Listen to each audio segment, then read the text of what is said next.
CSLE in general, is there anything that aspect that we haven't covered that you would like people to know of that organization in general before we transition to the actual fundraiser? Yeah, so we are just volunteers. There's only a few of us. We would love to have more volunteers.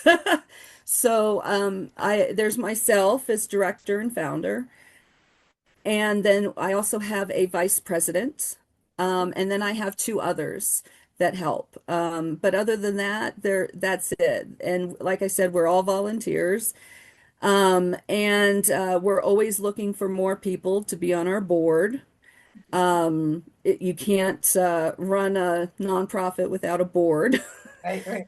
So, but yeah, so, and we could definitely use more people. But other than that, I think that's about it. We actually do, though, we have when we do find we pick a charity, one charity per year.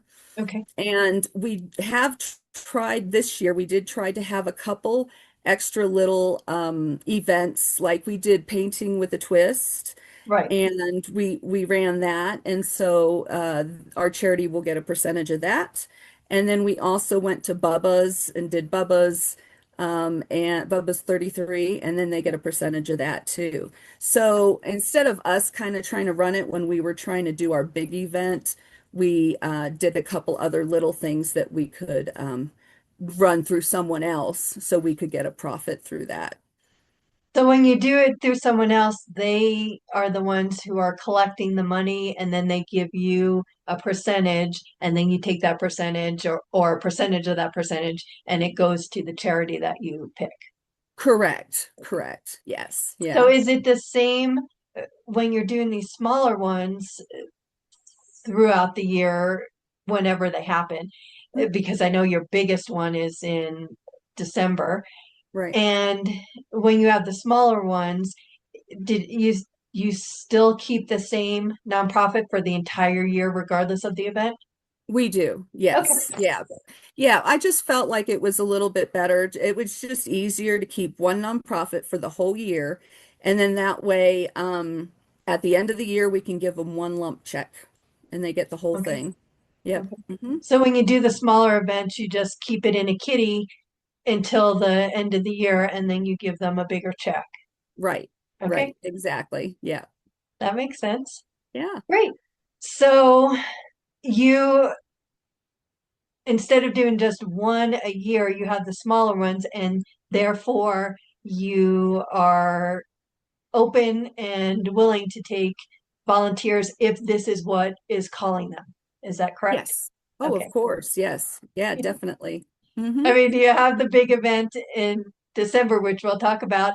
And so for the rest of the year, they have something else to do because it's not just the big event, but that is the biggest event. That's when you need the most volunteers. Exactly. But with our board, I mean, the big event for December, I'm doing stuff all the way in January.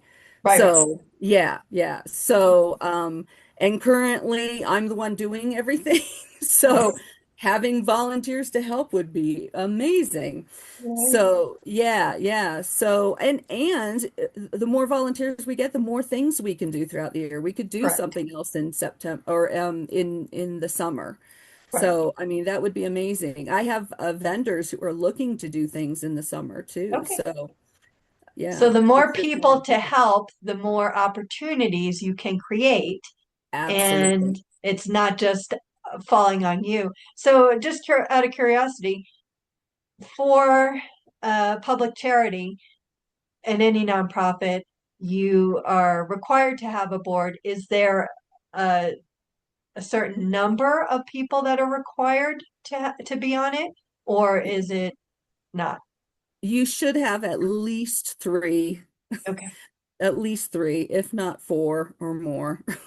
So Yeah. is the requirement is kind of minimum three? Yes.